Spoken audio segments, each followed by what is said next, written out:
जो प्यार मिला मुझे तुमसे, वर्णन करूं मैं कैसे मुख से। जो प्यार मिला मुझे तुमसे, वर्णन करूं मैं कैसे मुख से। ये दिल जानता है बाबा, दिखता है जो नैनों के नूर से। जो प्यार मिला मुझे तुमसे।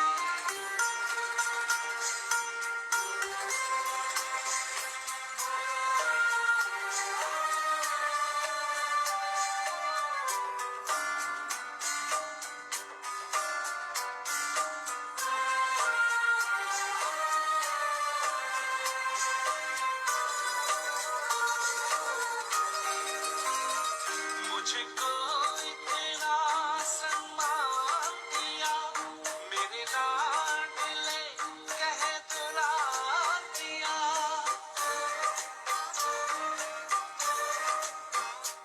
मुझको इतना सम्मान दिया, मेरे लाडले कह दुला दिया।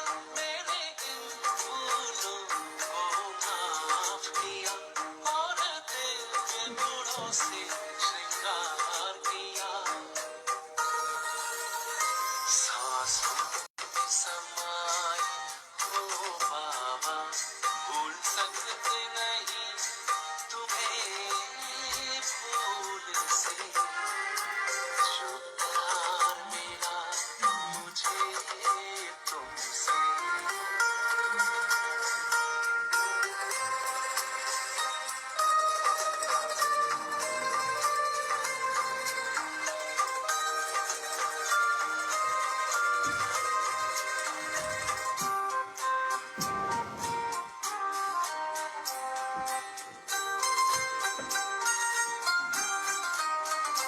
तन है यहाँ मेरा मन है वतन, उड़ता हूँ मैं अब बाबा के संग।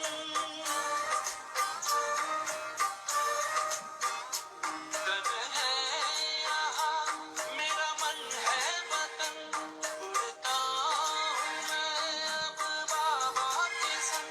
प्रभु प्रेम की किरणों से गदगद हो रहा है अंग अंग।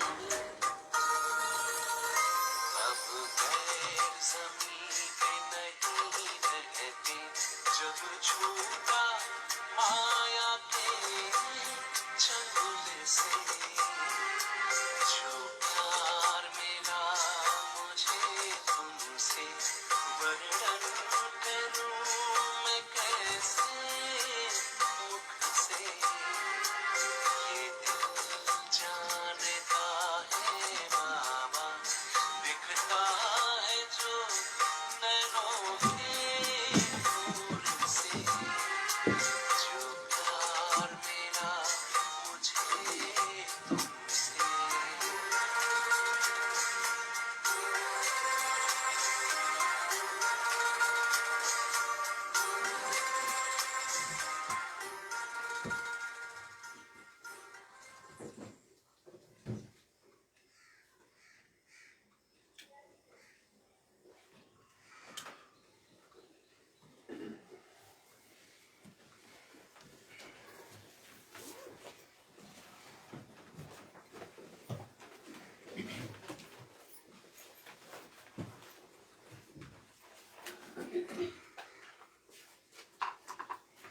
ओम शांति।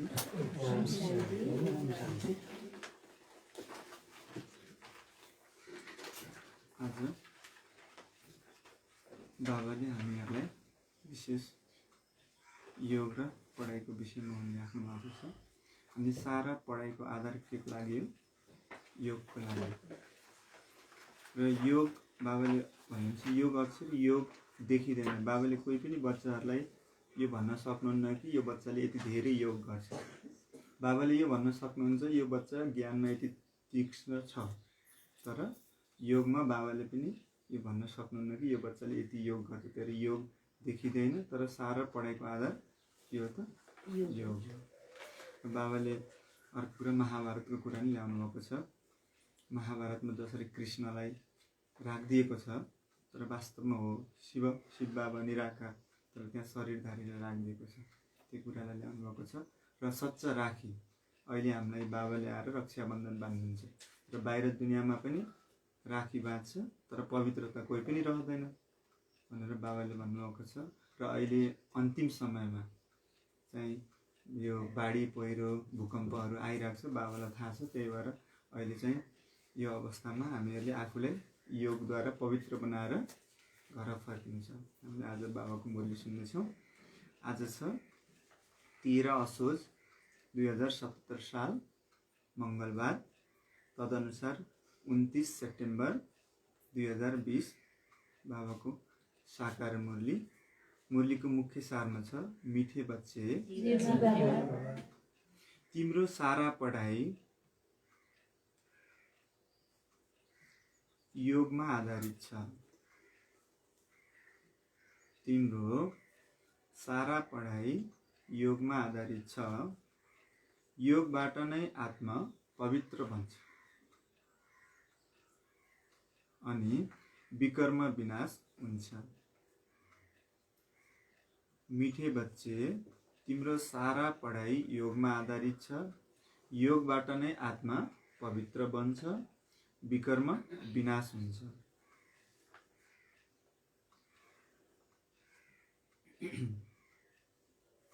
बाबा आज प्रश्न सोध्नुहुन्छ, कति बच्चाहरूले बाबाको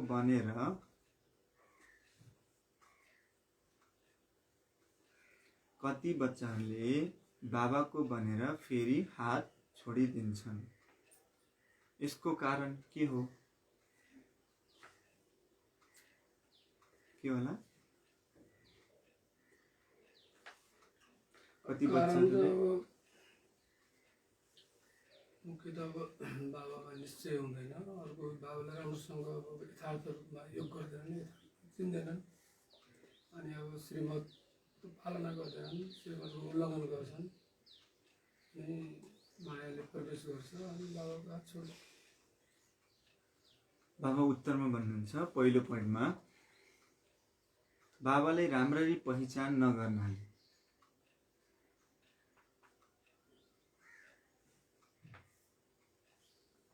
पुरा निश्चय नहुनको कारणले 8-10 वर्षपछि पनि बाबालाई छोडपत्र दिन्छन्।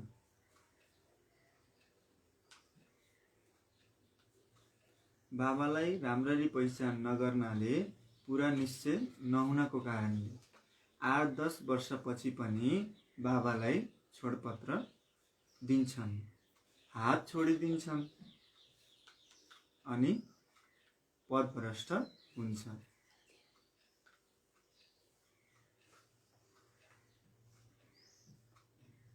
दोस्रोमा छ,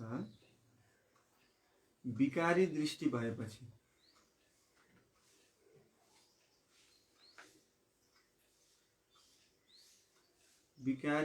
भएपछि मायाको दशग्रह लाग्छ।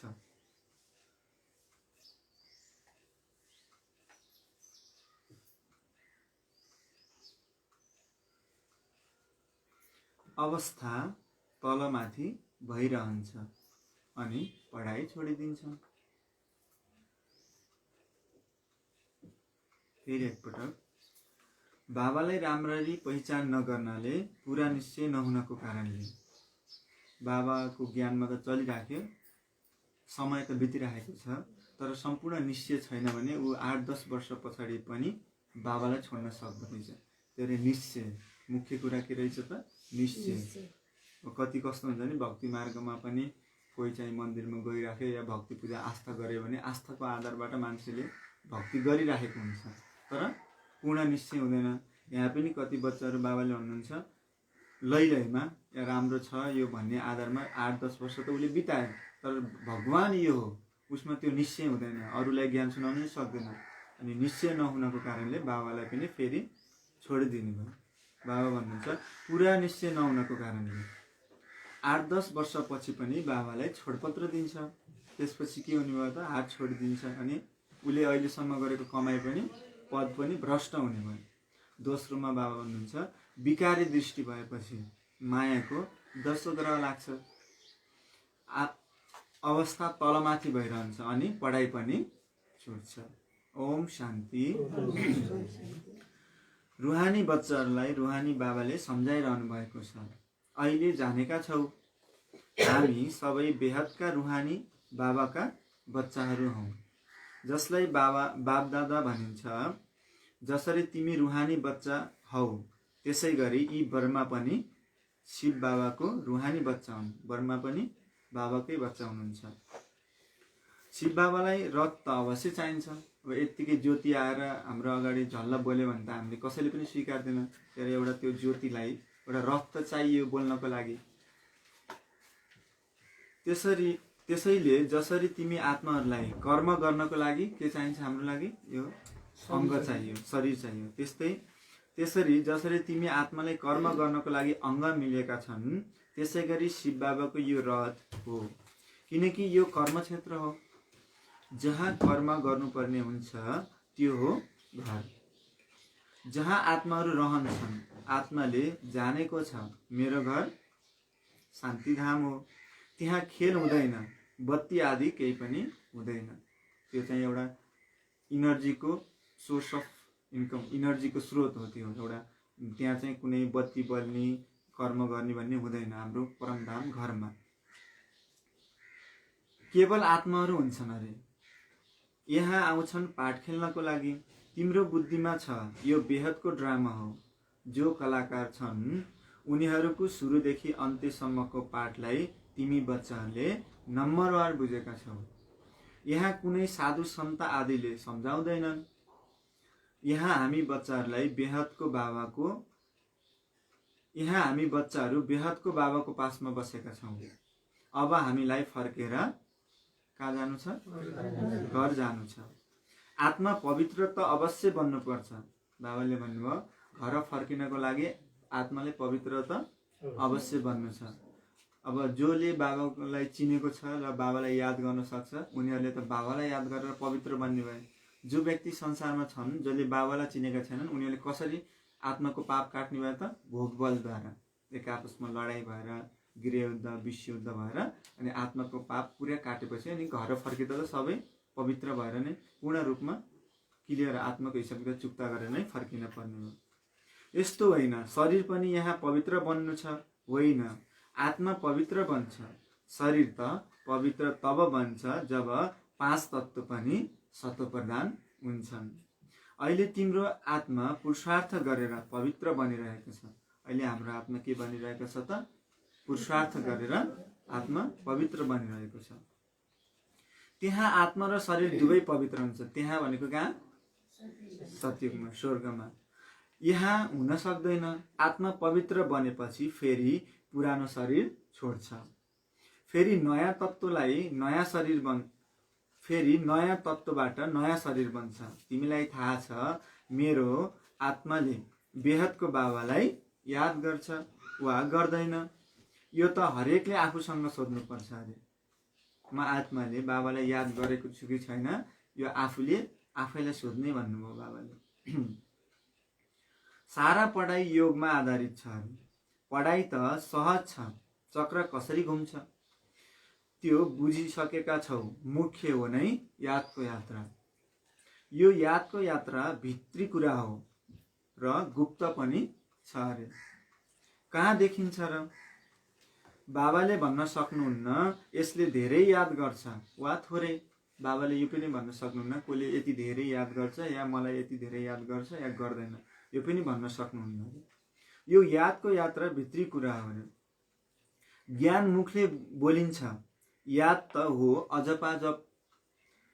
जप अक्षर भक्ति मार्गको हो। जप अर्थात् कसैको नाम जप्नु। यहाँ त आत्माले आफ्नो बाबालाई याद गर्नु छ। तिमीलाई थाहा छ हामी बाबालाई याद गर्दा गर्दै पवित्र बन्दा बन्दै मुक्तिधाम शान्तिधाममा पुग्छौँ। यस्तो होइन ड्रामाबाट मुक्ति हुन्छौ। मुक्तिको अर्थ हो दुःखबाट मुक्त हुनु। जसरी भक्ति मार्गमा चाहिँ सन्यासीहरूले तप जप गर्छन् केका लागि भन्यो भने उनीहरूले मुक्तिको लागि सदा ब्रह्ममा लीन हुने भनेर उनीहरूले त्यो तपस्या गर्छन्। तर बाबा भन्नुहुन्छ मुक्तिको यो अर्थ होइन कि यो संसारबाट सदाको लागि माथि नै परमधाममै रहनु। बाबाले भन्नुहुन्छ मुक्तिमा त कोही पनि रहन सक्दैन हैन। उनीहरूले तपस्या गर्छन् त परमधाममा जान्छ, फेरि सृष्टिमा त खेल्न आउनु नै पर्छ। तर मुक्तिको अर्थ यो हो कि दुःखबाट मुक्त हुनु। शान्तिधाममा गएर फेरि सुखधाममा आउनु छ। हामीलाई के छ त शान्तिधाम परमधाम हाम्रो आत्माको घरमा जाने, अनि फेरि सतयुग भनेको हाम्रो लागि सुखधाम सुखधाममा आउनु। जो पवित्र बन्छन् उनीहरूले सुख भोग्छन्। अपवित्र मनुष्यले उनीहरूको सेवा गर्छन्। पवित्र रहनेहरूको महिमा पनि छ। यसमा नै मेहनत छ। आँखाले धेरै धोका दिन्छ। गिर्न पुग्छन्। तल माथि त सबैलाई हुनुपर्छ। दशग्रह सबैलाई लाग्छ। भन्न त बाबा भन्नुहुन्छ बच्चाहरूले पनि सम्झाउन सक्छन्। फेरि भन्नुहुन्छ माता गुरु चाहिन्छ। किनकि अब माता गुरुको सिस्टम चल्छ। बाबा आउनुभन्दा पहिला के थियो संसारमा पनि एउटा पुरुष तत्त्व भन्थ्यो नि, पुरुषहरू अगाडि महिलाहरूलाई चाहिँ घर गृहस्थीको मात्र काम गर्ने भन्ने एउटा दबाब थियो, तलमाथि थियो। बाबा भन्नुहुन्छ अब चाहिँ माताहरूलाई अगाडि राख्छु भन्नुहुन्छ। माताहरू नै गुरु। बाबा आएर चाहिँ भगवान स्वयं भाइको शरीरमा आउनुहुन्छ, तर ज्ञानको कलश कसलाई दिनुहुन्छ त माताहरूलाई। हामीहरूले यो मधुवनमा शिविर लिएर जाँदा पनि के भन्नुहुन्छ, यो हाम्रो यो संस्थाको नाम किन ब्रह्मकुमारी नै राखेको हो भनेर सोध्नुहुन्छ कतिजनाले हैन। अब हामीले बुझ्यौँ नि किन रहेछ। भगवान आएर आफू आउनुहुन्छ भाइको शरीरमा, तर ज्ञानको कलश कसलाई दिनुहुन्छ त माताजी। त्यही भएर हाम्रो यो संस्थामा दिदी बहिनीहरूको नाम हुन्छ अगाडि। पहिला पिताको थियो। पहिला बाबा आउनुभन्दा के थियो त संसारमा पिताको थियो, पुरुष तत्त्व अगाडि थियो। अहिले सबैभन्दा पहिला कलश कसलाई दिन्छ? माताहरूलाई। माताहरूलाई नै मिल्छ। माताहरू धेरै सङ्ख्यामा छन्। कुमारीहरूले राखी बाँध्छन् पवित्रताको लागि। भगवानले भन्नुहुन्छ काम महाशत्रु हो, यसमाथि विजय प्राप्त गर। रक्षाबन्धन पर्वको निशानी हो। उनीहरूले राखी बाँध्छन् तर पवित्र त बन्दैनन्। बाहिर चाहिँ रक्षाबन्धन पनि मनाउँछन् नि त, उनीहरूले एक आपसमा राखी बाँध्छन् तर पवित्र बन्छन् त बन्दैनन्। तर शिव बाबा आएर यहाँ हामीलाई के को राखी बाँध्नुहुन्छ? पवित्रताको। ती सबै बनावटी राखी हुन् अरे, कसैले पावन बनाउँदैनन्। यसमा त ज्ञान चाहिन्छ। अहिले तिमीले राखी बाँध्छौ के को त अर्थ पनि सम्झाउँछौ। यो प्रतिज्ञा गराउँछौ जसरी सिखहरूको निशानी कङ्गन हुन्छ। जस्तो सिख धर्महरूले कङ्गन बाँध्छन् पवित्रताको निशानी, पवित्र हुने भनेर। तर जस्तो हाम्रो हिन्दू धर्म नि जनै लाउँछ नि एउटा पवित्रताको निशानी, त्यसै सिख धर्ममा के लगाउनु रहेछ? कङ्गन लगाउँछ, त्यसको निशानी पवित्रता। तर उनीहरू पनि बाबा भन्नुहुन्छ पवित्रता छैनन्, तर पवित्रता बन्दैनन्। पतितलाई पावन बनाउने सर्वका सद्गतिदाता एक को हुनुहुन्छ? बाबा नै हुनुहुन्छ। उहाँ देहधारी हुनुहुन्छ त हुनुहुन्न। उहाँ देहधारी हुनुहुन्न। पानीको गङ्गालाई त यी आँखाले देखिन्छ। बाबा जो सद्गतिदाता हुनुहुन्छ उहाँलाई यी आँखाले देखिँदैन। आत्मालाई कसैले पनि देख्न सक्दैन, केवल महसुस गर्न सकिन्छ। त्यो के चिज हो भन्छन् पनि हाम्रो शरीरमा आत्मा छ, तर त्यसलाई कसैले देखेको छ र? आत्मालाई कसैले देखेको छ र? महसुस गर्न सक्नु, आत्मालाई अनुभूति गर्न सकियो। भन्छन् देखेका छैनौँ। अरू सबै चिजहरू जसको नाम छ त्यो देखिनमा अवश्य आउँछ। आत्माको पनि नाम त छ। भन्छन् भिरकुटीको बीचमा चम्कन्छ अजब सितारा, तर देखिनमा आउँदैन। परमपिता परमात्मालाई पनि याद गर्छन्, देखिनुमा केही पनि आउँदैन। जसरी आत्मा देखिँदैन, शिव बाबा पनि ज्योति स्वरूप निराकार देखिनुहुन्न, तर महसुस त याद गर्दाखेरि याद चाहिँ आउँछ। लक्ष्मीनारायणलाई यी आँखाले देखिन्छ। लिङ्गको पूजा त गर्छन्, तर त्यो कुनै यथार्थ रीतिले त हुँदैन नि। देखेर पनि जानेका हुँदैनन् परमात्मा भनेको के हो, यो कसैले पनि जान्न सक्दैनन्। आत्मा त धेरै सानो बिन्दु हो, देखिँदैन। न त आत्मालाई न त परमात्मालाई नै देख्न सकिन्छ, जान्न सकिन्छ, अनुभव गर्न सकिन्छ। अहिले तिमीलाई थाहा छ, हाम्रो बाबा आउनुभएको छ। यिनमा यस शरीरको आफ्नो आत्मा पनि छ। यिनमा भनेको को त? ब्रह्मा बाबा। ब्रह्मा बाबा यिनमा कुन छ त? आफ्नो ब्रह्मा बाबाको आफ्नो आत्मा छ। फेरि परमपिता परमात्मा भन्नुहुन्छ, म यिनको रथमा विराजमान छु, त्यसैले बाप दादा भन्छौ। अब दादालाई त यी आँखाले देख्छौ, ब्रह्मा बाबाले हामीले आँखाले देख्न सक्छौँ नि, बाबाले देख्दैनौ। कतिजना नयाँ नयाँ आउनु भने सुरुमा हाम्रो कुनै पनि सेन्टरमा गयो भने पहिला कसको फोटो देखिन्छ? ब्रह्मा बाबुको। अनि हजुरहरूको गुरु उहाँ नै हो भनेर सोध्नुहुन्छ कोर्स नगरेको। अनि हामीले के भन्छौँ त? उहाँ त भगवानको रथ हुनुहुन्छ। भगवानको हुनुहुन्छ निराकार ज्योतिबिन्दु। बुझेका छौ, बाबा ज्ञानको सागर हुनुहुन्छ। उहाँले यस शरीरद्वारा हामीलाई ज्ञान दिनुहुन्छ, सुनाइरहनु भएको छ। उहाँ ज्ञानको सागर पतित पावन हुनुहुन्छ। निराकारले मार्ग कसरी बताउनुहुन्छ र? अब त्यो ज्योतिले आएर हामीलाई यसरी मार्ग बतायो भने हामीले बुझ्छौँ त? त्यही भएर ब्रह्मको शरीर चाहियो। प्रेरणाले त कुनै काम हुँदैन। भगवान आउनुहुन्छ यो कसैलाई पनि थाहा छैन। केवल हामी शिव बाबाको बच्चा जसले पनि सम्पूर्ण निश्चय बुद्धिले बाबालाई चिनेको छ, ऊ बाहेक अरू कसैले पनि भगवान अहिले आउनुभएको छ भन्ने थाहा छ त संसारकोलाई? त्यही भएर उनीहरूको योजना हेर्नु त कति लामो लामो छ। 100 वर्ष, 500 वर्ष, 200 वर्षको योजना छ, लामो लामो। तर भगवान हामी बच्चाहरूलाई जो आफ्नो आएर परिचय दिनुहुन्छ अनि बल्ल हामीले भगवानलाई चिन्छौँ। यो कसैलाई पनि थाहा छैन अरे। शिव जयन्ती पनि मनाउँछन्। अब शिव जयन्ती त बाहिर मनाउँछन् शिवरात्रिको नामबाट। त्यसैले अवश्य आउनुहुन्छ। तिमीलाई थाहा छ, अहिले उहाँले हामीलाई पढाइरहनु भएको छ। बाबाले यिनमा आएर पढाउनुहुन्छ।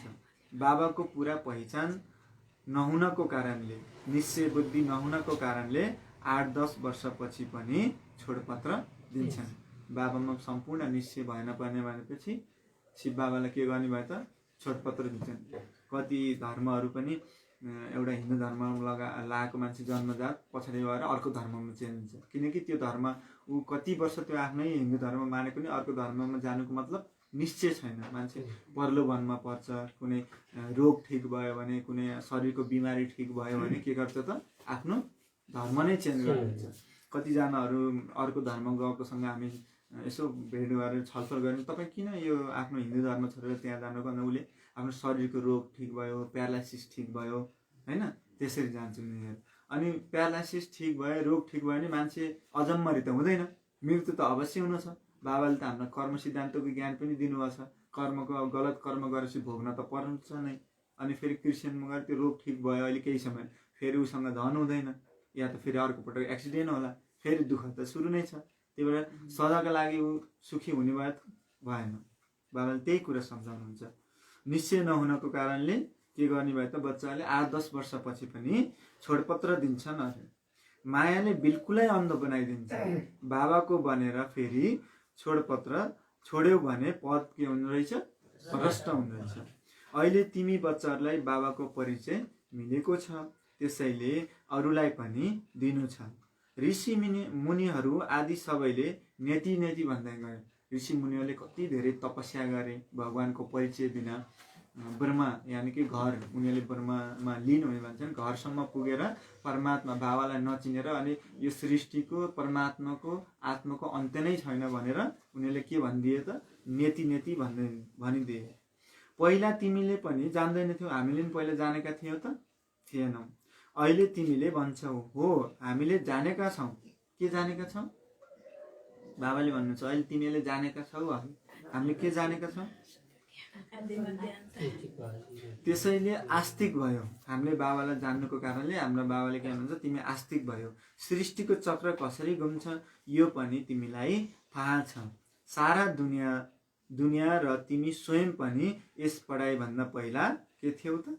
नास्तिक थियौ अरे। सारा दुनियाँ जो अहिले पनि हामी ज्ञान पाउनुभन्दा पहिला हामी पनि सारा दुनियाँ लिएर हामी पनि नास्तिक थियौँ। अहिले तिमी चाहिँ आस्तिक बनेका छौ, तर सारा दुनियाँ चाहिँ नास्तिकै छ। जसले भगवान्लाई चिन्दैन त्यसलाई नास्तिक भनिन्छ। तर भक्ति मार्गमा के हुन्छ, जसले चाहिँ पाठ पूजा गर्यो भने त्यो चाहिँ आस्तिक भयो, नभए नास्तिक हुन्छ। तर बाबाले के भन्नुहुन्छ, भगवान्लाई जसले चिन्दैन त्यो के भयो त, नास्तिक भयो। अहिले बाबाले सम्झाउनु भएको छ, त्यसैले तिमीले भन्छौ। हामीलाई परमपिता परमात्मा बाबाले सम्झाइरहनु भएको छ, आस्तिक बनाउनु भएको छ। हामीले रचयिता र रचनाको आदि मध्ये अन्तलाई जान्दैनथ्यौँ। पहिला के गर्थ्यौँ, बाबा हुनुहुन्छ रचयिता, बाबाले नै सङ्गम युगमा आएर नयाँ दुनियाँको स्थापना पनि गर्नुहुन्छ र पुरानो दुनियाँको विनाश पनि गर्नुहुन्छ। पुरानो दुनियाँको विनाशको लागि यो महाभारत लडाइँ हुन्छ, जसका लागि सम्झन्छन्। भक्ति मार्गमा के सम्झन्छन्, अहिले महाभारत लडाइँ, अहिले चाहिँ बाबाले यो नयाँ सृष्टि स्थापना गर्नको लागि जो विनाशको कार्य भइरहेको छ, त्यसलाई चाहिँ भक्ति मार्गमा के भन्दो रहेछ सुन्नुहोस् है। त्यस समयमा कृष्ण थिए, अहिले तिमीले सम्झन्छौ निराकार बाबा हुनुहुन्छ, उहाँलाई देखिँदैन। कृष्णको त चित्र छ, देखिन्छ, शिव बाबालाई देख्न सकिँदैन। कृष्ण त हुन् सतयुगका राजकुमार, उहाँ रूप फेरि हुन सक्दैन, उहाँको रूप अहिले सतयुगमा हुन सक्दैन। कृष्ण पनि कहिले कसरी आउँछन् यो पनि कसैले जान्दैनन्। कृष्णलाई कंसको जेलमा देखाउँछ। ल हेर्नुहोस् त कस्तो कस्तो भक्ति मार्गमा बनाइदिए। स्वर्गमा चाहिँ कृष्ण छन् भनेर भनिदिए, अनि फेरि कृष्णसँग कंस छन् भनेर। अब कंसको जेलमा, अनि कंसले कति दुःख दिएको। अब स्वर्गको राजकुमारले दुःख दिएको होला त, सामान्य यसो विचार गरौँ न। अनि अहिंसा परम धर्म भन्छ कृष्णलाई। अनि कृष्णले फेरि कसलाई मारेको देखाउँछ, कंसलाई मारेको। भनेपछि कसैलाई न कसैलाई मारेपछि त हिंसा त भइहाल्यो।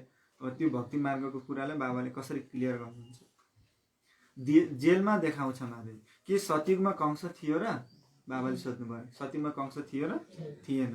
यो कसरी हुन सक्छ, कंस असुरलाई भनिन्छ। यस समयमा सारा आसुरी सम्प्रदाय छ नि, एक अर्कालाई मार्दै काट्दै रहन्छन्। बाबाले भन्नुभयो हेर्नुहोस् त, संसारमा अहिले वर्तमान समयमा कति धेरै मान्छेलाई मारिरहेछन्, काटिरहेछन्।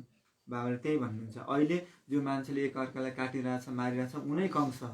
अहिलेको कुरालाई द्वापर युगदेखि भक्ति मार्गमा के देखाइदियो त, स्वयं कृष्णले चाहिँ कंसलाई मारेको भनेर देखाइदियो। दैवी दुनियाँ थियो, यो भुलेका छन्। ईश्वरीय दैवी दुनियाँ ईश्वरले स्थापना गर्नुभयो, यो पनि तिम्रो बुद्धिमा छ। नम्बरवार पुरुषार्थ अनुसार अहिले तिमी हौ ईश्वरीय परिवारका, फेरि त्यहाँ हुन्छ दैवी परिवार। यस समयमा ईश्वरले तिमीलाई स्वर्गका देवी देवता बन्न लायक बनाइरहनु भएको छ। बाबाले पढाइरहनु भएको छ। यस सङ्गम युगलाई कसैले पनि जान्दैनन्। यो सङ्गम युगलाई कसले जानेको छ त, जसले बाबाको बच्चा बन्यो र उसले चाहिँ उसको लागि यो के भयो त, सङ्गम युग भयो। जसले बाबालाई चिनेको छैन उनीहरूको लागि अहिले पनि के छ त, कलियुग नै छ। कुनै पनि शास्त्रमा यस पुरुषोत्तम युगको कुरा छैन। पुरुषोत्तम युग अर्थात् जहाँ पुरुषोत्तम बनिन्छ। पुरुषोत्तमको अर्थ के हो, जहाँ पुरुषोत्तम बनिन्छ। अहिले हामी के बनिरहेछौँ त, पुरुषोत्तम बन्दैछौँ। सतयुगलाई भनिन्छ पुरुषोत्तम युग। यस समयमा त मनुष्य पुरुषोत्तम छैनन्, यिनलाई त कनिष्ठ तम प्रधान भनिन्छ। यी सबै कुरा तिमी ब्राह्मण सिवाय अरू कसैले बुझ्न सक्दैनन्। बाबा भन्नुहुन्छ यो हो आसुरी भ्रष्टाचारी दुनियाँ। अहिले धेरै भ्रष्टाचार हेर्नु त, जता गयो कुनै पनि काम बनाउन खोज्यो या कुनै पनि ठाउँमा गयो अलिकति चाहिँ घुस नखिलाए या कुनै फोर्स नलाए, पैसै नदिए पनि ठुलो पदको व्यक्तिलाई भनेर अनि प्रेसर नदिएसम्म कुनै पनि काम हुन्छ त, हुँदैन। अहिले त्यो छ। बाबाले त्यही चिज भन्नुहुन्छ, अहिले सारा दुनियाँ के छ त, भ्रष्टाचारी छ, भ्रष्ट छ। सतयुगमा यस्तो कुनै वातावरण हुँदैन अरे, उहाँको वातावरण त्यस्तो हुँदैन अरे। त्यो थियो श्रेष्ठचारी दुनियाँ। उनीहरूका चित्र छन्। वास्तवमा यी श्रेष्ठचारी दुनियाँका मालिक थिए, विश्वका राजा थिए, जसको पूजा गरिन्छ। पूज्य पवित्र थिए, उनै फेरि गएर पुजारी बनेका छन्। पुजारी भक्ति मार्गकालाई र पूज्य ज्ञान मार्गकालाई भनिन्छ। पूज्य सो पुजारी, पुजारी फेरि पूज्य कसरी बन्छन् यो कसलाई थाहा छ? हामीलाई थाहा छ हैन। हामी चाहिँ सतयुग र त्रेता युगमा चाहिँ पूज्य थियौँ, अनि फेरि द्वापर र कलियुगमा के भयौँ? पुजारी बन्यौँ, स्वयं भगवान्लाई खोज्यौँ। अहिले फेरि हामी सङ्गम युगमा के बनिरहेको छौँ त? पूज्य बनिरहेको छौँ। पूज्य सो पुजारी, पुजारी फेरि पूज्य कसरी बन्छन् यो पनि तिमीलाई थाहा छ। यस दुनियाँमा पूज्य एकजना पनि हुन सक्दैनन् जसलाई हामीले पुज्न सकौँ। जस्तो अहिले चाहिँ मिस वर्ल्ड भन्छ, विश्वमै सबभन्दा सुन्दरी। यिनीहरूलाई विश्वले त मानेको छ तर पूजा गर्छ नि त? गर्दैन भनेर बाबाले के भन्छ, विश्वमा सुन्दरी भनेर चाहिँ मिस वर्ल्डको नाम पद दिएछ, उनलाई पनि गएर देवी देवतालाई जस्तो पुज्न सकिन्छ, किनकि उनीहरूको शरीर पनि केद्वारा जन्मेको छ? विकारद्वारै जन्मेको। त्यही भएर अहिले कोही पनि पूज्य छैन, एकजना पनि पूज्य छैन भनेर बाबाले भन्नुहुन्छ। पूज्य परमपिता परमात्मा र देवताहरूलाई नै भनिन्छ। एउटा बाबालाई भनिँदैछ र एउटा देवताहरूलाई। परमपिता परमात्मा हुनुहुन्छ सबैका पूज्य, सबै धर्मकाले उहाँको पूजा गर्छन्। यस्तो बाबाको जन्म यहाँ नै गायन गरिन्छ। शिव जयन्ती हुन्छ नि, तर मनुष्यलाई केही थाहा छैन। उहाँको जन्म यहाँ हुन्छ। आजकल त शिव जयन्तीमा पनि के हुँदैन?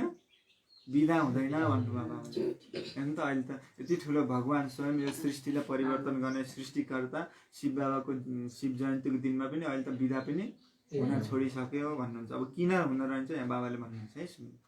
तर मनुष्यलाई केही थाहा छैन। उहाँको जन्म यहाँ हुन्छ। आजकल त शिव जयन्तीमा बिदा पनि गर्दैनन्। जयन्ती मनाऊ नमनाऊ आफ्नो मर्जी।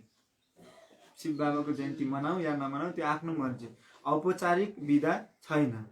जसले शिव जयन्तीलाई मनाउँदैनन् उनीहरू त आफ्नो काममा गइहाल्छन्। धेरै धर्महरू छन् नि, किनकि अनेक धर्महरू आए, किनकि अनेक धर्मकोले अब हिन्दू शिव जयन्ती भनेपछि शिवलाई त एउटा शङ्करसँग तुलना गरेर शरीरधारी बनाइदिए, एउटा हिन्दू धर्मले मान्ने मात्र बनाइदिए, किनकि शिव भनेको त निराकार परमपिता हो। अब उसलाई चाहिँ एउटा शरीरधारीसँग राखिदिएपछि हिन्दू धर्मले मात्र मान्यो। अब हिन्दू धर्मले मानेको हिन्दू धर्मको शिव जयन्ती भएपछि क्रिस्चियन मुस्लिमले त मान्ने कुरा भएन, त्यही भएर तिनीहरूले बिदा दिने कुरो भएन, अनि त्यही भएर उनीहरू काममा गइहाल्छन् भनेर बाबाले भन्नु। सतयुगमा यस्ता कुरा हुँदैनन्, त्यहाँ यो वातावरण नै हुँदैन। सतयुग हो नै नयाँ दुनियाँ, एक धर्म, त्यहाँ यो थाहा हुँदैन हामी चन्द्रवंशी राज्य हामी पछि चन्द्रवंशी राज्य हुन्छ। यहाँ तिमीले सबै बुझेका छौ। सतयुगमा चाहिँ हामी सतयुगमा गिरिरहेछौँ, सतयुगपछि त्रेता आउँछ, अनि सूर्यवंशीपछि चन्द्रवंशी आउँछ भने सतयुगमा, त्रेतामा, द्वापरमा, कलियुगमा पनि थाहा हुँदैन। यो सारा चिज अहिले मात्र यस पुरुषोत्तम सङ्गम युगमा नै थाहा हुने भयो। यो बितेको छ। सतयुगमा तिमी हुन्छौ, त्यहाँ पहिलाको कुन कुरा याद गर्छौ र? पहिला थियो कलियुग, त्यसको इतिहास भूगोल सुन्नाले के फाइदा?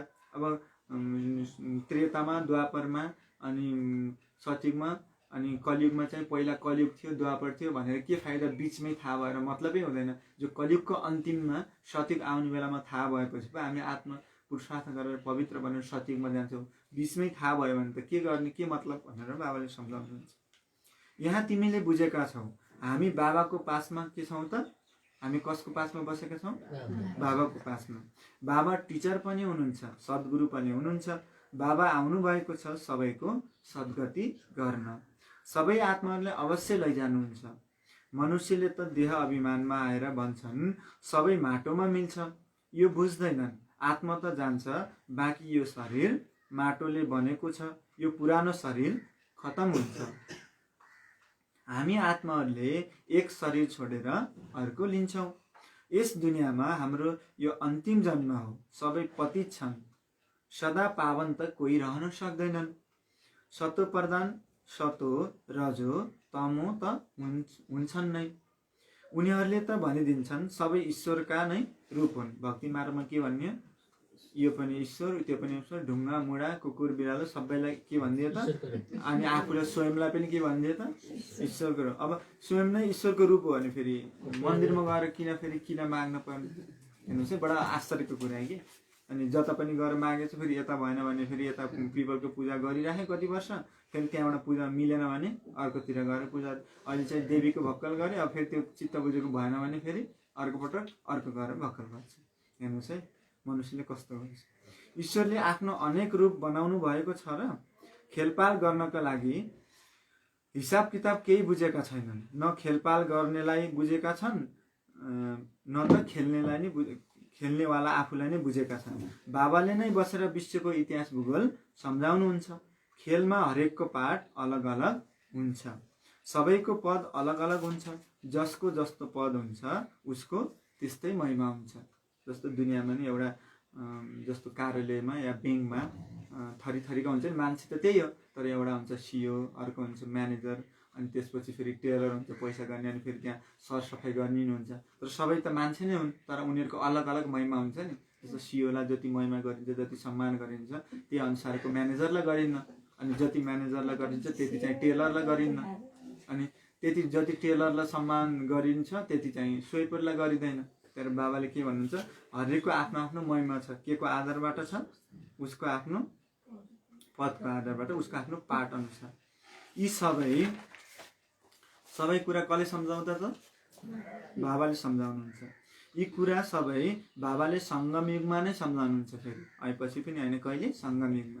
सतयुगमा फेरि सत्यको पाठ चल्छ, त्यहाँ यी कुरा हुँदैनन्।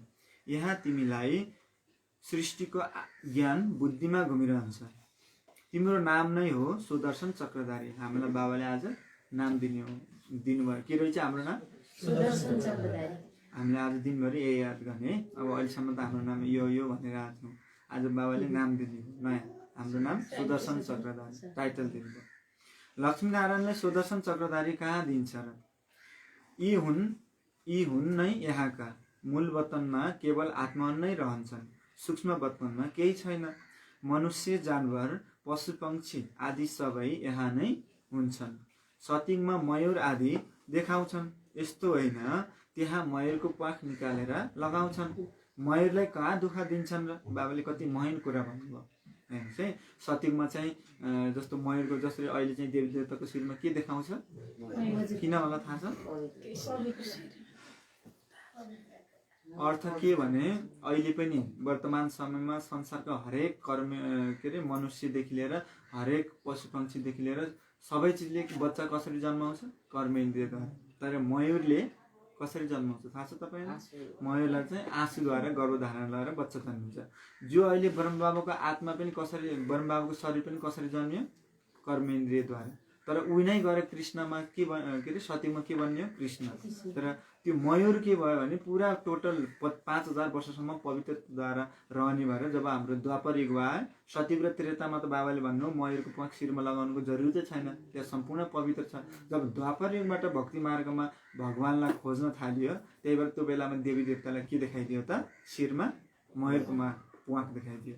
अर्थ के रहेछ भने त्यो कृष्णको आत्मा पनि सतयुग र त्रेतामा पूर्ण पवित्र, द्वापर कलियुगमा चाहिँ अपवित्र बन्यो। तर मयूर चाहिँ चारै युगमा पवित्र हुने भयो। तर कृष्णको भन्दा पनि मयूर चाहिँ सम्पूर्ण पवित्र भएको भएर उसको शिरमा द्वापर युगबाट के देखाइदियो त? श्रेष्ठ भनेर मयूरको प्वाख देखाइदियो। त्यही अर्थ बाबाले बुझाउनुहुन्छ। सतयुगमा त कुनै जरुरी छैन मयूरको प्वाख चाहिँ लगाउनु। यस्तो होइन त्यहाँ मयूरको प्वाख निकालेर लगाउँछन्। मयूरले कहाँ दुःख दिन्छन् र? यस्तो पनि होइन मयूरको खसेको प्वाख ताजमा लगाउँछन् अरे। सतयुगमा चाहिँ खसेको प्वाख नै ताजमा लगाउन जरुरत छैन, किनकि स्वयं पवित्र छन् उनीहरू।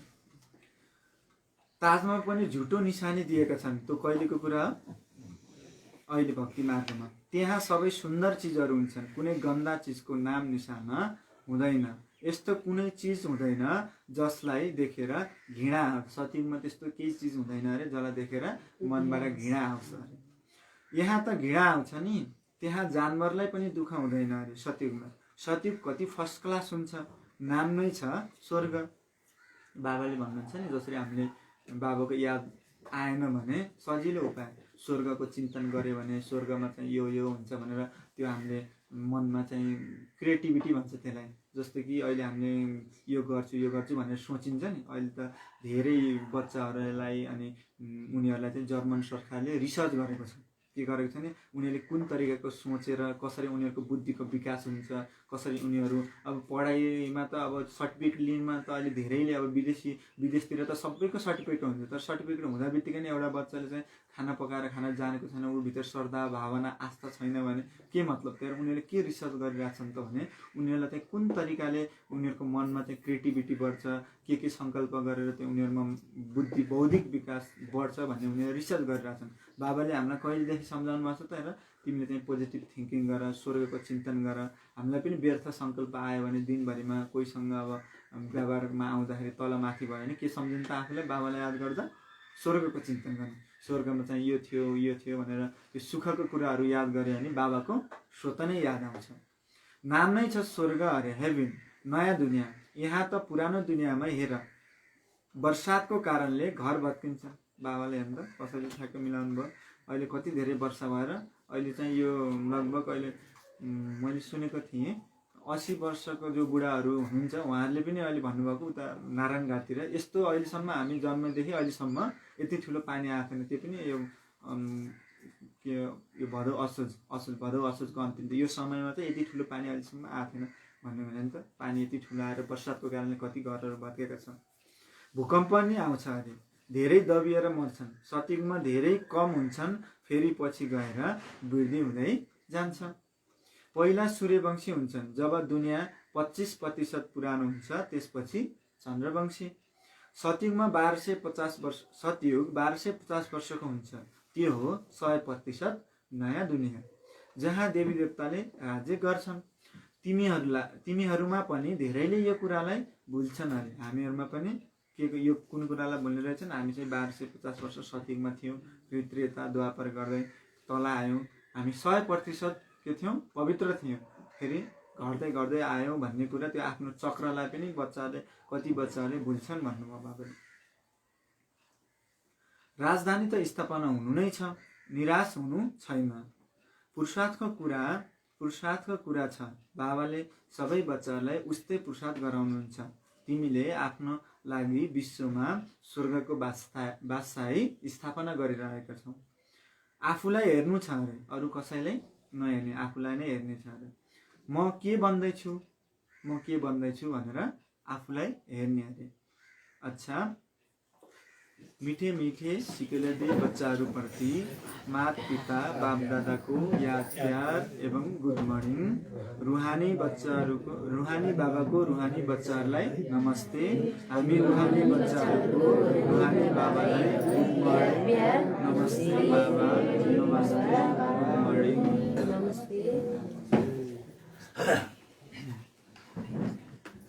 धार्नको लागि मुख्य सार छ।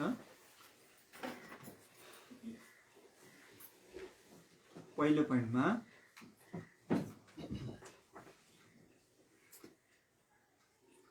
यस पुरुषोत्तम युगमा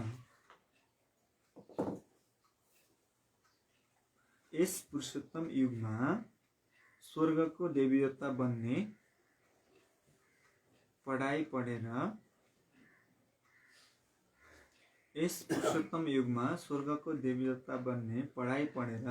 स्वयंलाई लायक बनाउनु छ।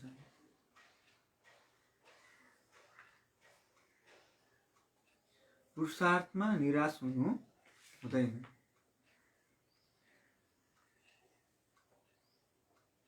यस पुरुषोत्तम युगमा स्वर्गको देवीदेवता बन्ने पढाइ पढेर स्वयंलाई लायक बनाउनु छ। पुरुषार्थमा निराश हुनु हुँदैन। दोस्रोमा छ,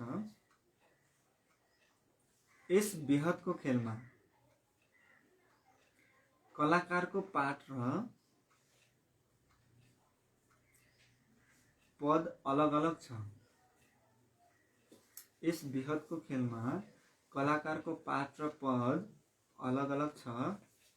जस्तो जसको पद त्यस्तै मान उसलाई मिल्छ। जसको जस्तो पद त्यस्तै मान उसलाई मिल्छ। यो सबै रहस्य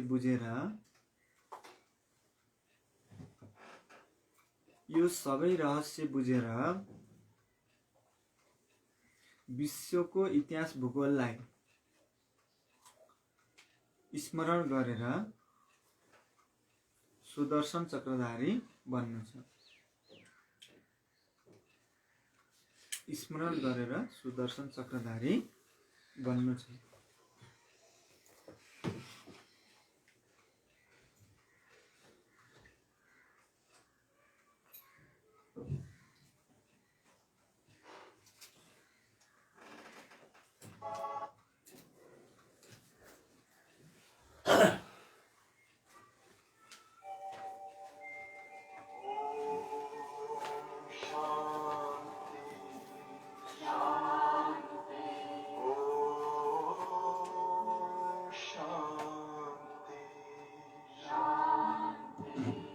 अंतर मन में ज्योति जगा लो, होगा दूर अंधेरा।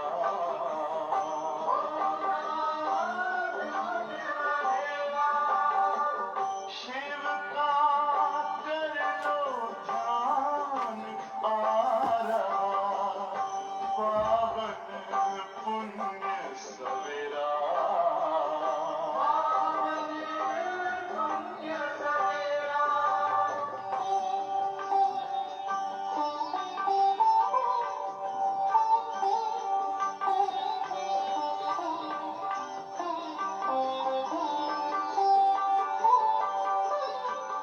तुम हो कौन, कहाँ से आए, अपने आप को जानो।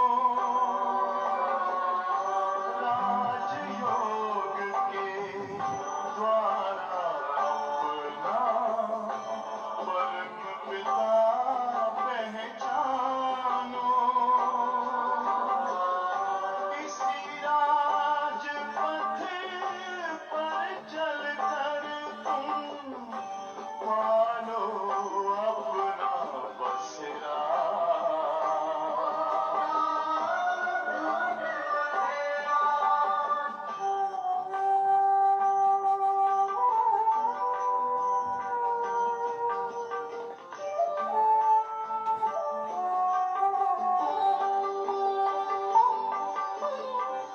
तुम हो आत्मा तन से प्यारे, परमात्मा को प्यारे।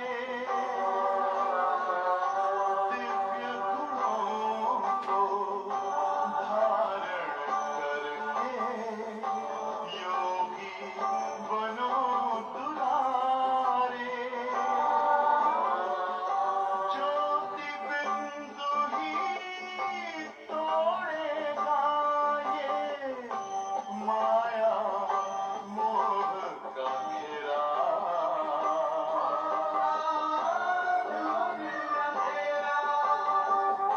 अंतर मन में ज्योति जगा लो, होगा दूर अंधेरा।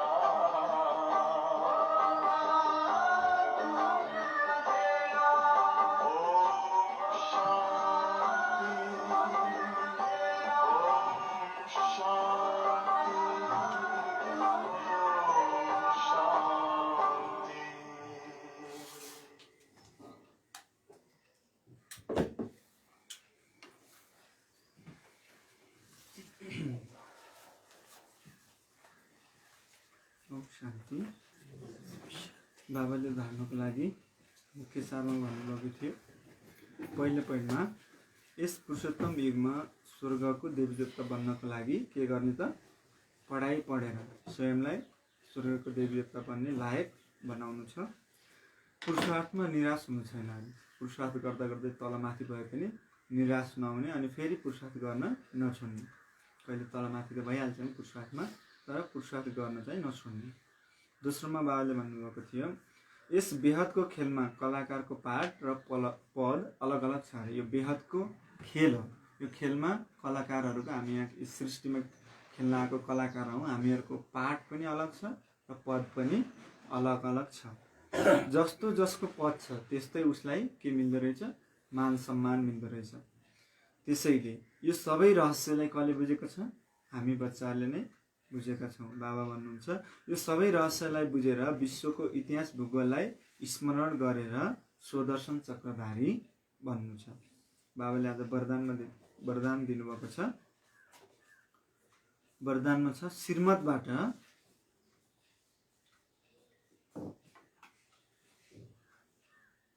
श्रीमतबाट मनमत र जनमतको मिसावटलाई समाप्त गर्ने सच्चा सुख कल्याणी भव। श्रीमतबाट मनमत र जनमतको मिसावटलाई समाप्त गर्ने सच्चा कल्याणी भव। स्पष्टीकरण छ। बाबाले बच्चाहरूलाई सबै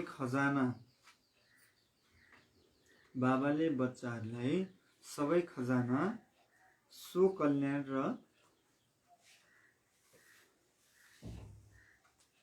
विश्व कल्याणको लागि दिनुभएको छ। स्वकल्याण र विश्व कल्याणको लागि दिनुभएको छ।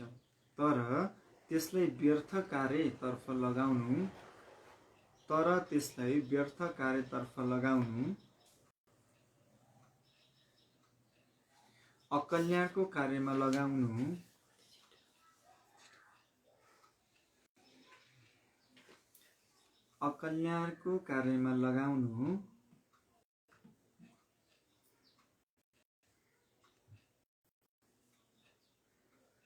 श्रीमतमा मनमत र जनमतको मिसावट गर्नु।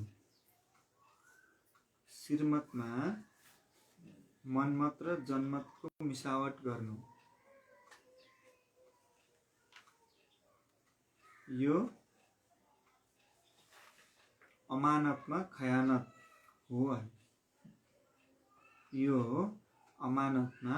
खयानत हो। अब यस खयानत र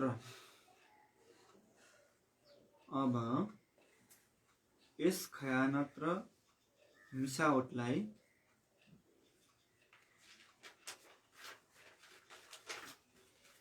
समाप्त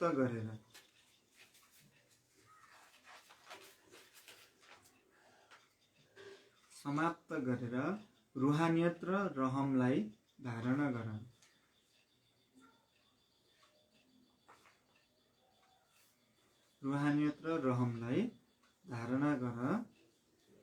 आफूप्रति र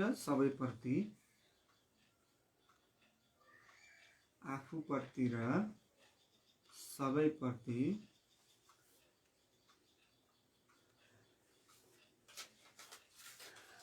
रहम गरेर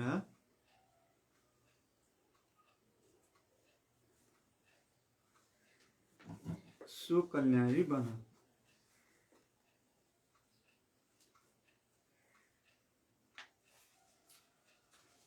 स्वयंलाई हेर,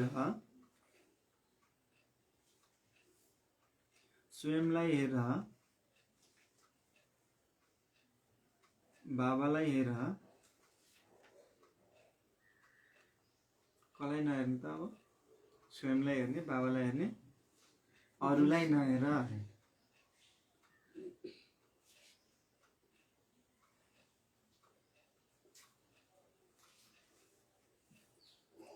फेरि एकपटक। बाबाले बच्चाहरूलाई सबै खजाना स्वकल्याण र विश्व कल्याणको लागि दिनुभएको छ। तर त्यसलाई व्यर्थ कार्यतर्फ लगाउनु अकल्याणको कार्यमा लगाउनु। बाबाले हामीलाई जति खजानाहरू दिनुभएको छ, जसरी संसारमा पनि कति धर्म पिताहरूले या कुनै टुनामुना गर्ने त्यो शक्ति भएकोहरूले के गरे त त्यो शक्तिलाई गलत कार्यमा खर्च गरे। उनीहरूले चाहिँ अरूलाई गलत कार्य गर्नमा, अरूलाई दुःख दिनमा खर्च गरे। तर हामी बाबाको बच्चाले बाबाबाट पाएको खजानालाई केमा युज गर्न पर्यो? स्वकल्याण र विश्व कल्याणको लागि। जो बाबाले हामीलाई दिनुभएको छ त्यसलाई अरूको कार्यमा लगाउनु या श्रीमतमा मनमत र जनमतको मिसावट गर्नु अरे। बाबाले दिएको श्रीमतमा मनमत भनेको आफ्नो मत र जनमत भनेको अरू व्यक्तिहरूको मत। बाबाले दिएको श्रीमतमा चाहिँ मनमत र जनमतको मिसावट गर्नु या अमानतमा खयानत हो। यो नै बाबाले के भन्नुहुन्छ, अमानत भनेको बाबाको श्रीमतमा विश्वासमा चाहिँ धोका हो अरे बाबाले त्यसरी भन्नु।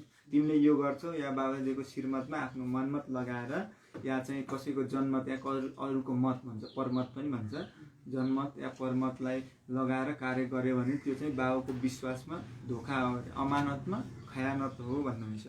अब यस खयानत र मिसावटलाई अब बाबाले के भन्नुभयो त, यस खयानत र मिसावटलाई समाप्त गरेर रुहानियत र रहमलाई धारणा गर्ने। रुहानियत भनेको आत्मिक र रहम भनेको दयाभाव, अरूको लागि दया गर्ने, रहम गर्ने।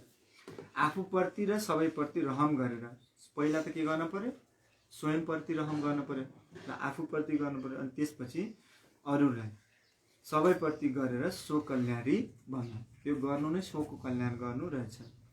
स्वयंलाई हेर, बाबालाई हेर र कसलाई नहेर्ने, अरूलाई चाहिँ नहेर्ने। स्लोगनमा छ, सदा हर्षित उनै रहन सक्छ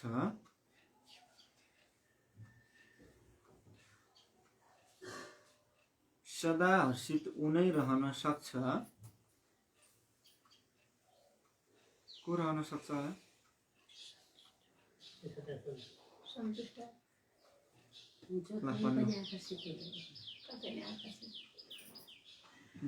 सदा हर्षित उनै रहन सक्छ जो कहीँ पनि आकर्षित हुँदैन। पक्का हो। अहिले भर्खरै यहाँ नाति आयो भने फेरि उतातिर ध्यान त जान्छ कि जान्छ, त्यस्तो हुन्छ। बाबाले पनि हर्षित रहनलाई अब हजुरआमालाई नातिको याद, अब युवाहरूलाई मोबाइलको याद होइन, आफ्नो आफ्नो छ। अब बिजनेस गर्नेलाई बिजनेसको याद आउँदाखेरि मन त्यतातिर आकर्षित हुन भएन, त्यो काम गर्नेमा त्यता ध्यान दिन पर्यो, तर बाबाको याद गर्दा यता हुनु पर्यो। त्यसरी सदा हर्षित रहनको लागि के हुन पर्छ, कोही पनि चिजमा हाम्रो आकर्षण हुन पर्यो। मुरलीको मुख्य सारमा थियो, मिठे बच्चे तिम्रो सारा पढाइ योगमा आधारित छ, योगबाट नै आत्मा पवित्र बन्छ, विकर्म विनाश हुन्छ। ओम शान्ति।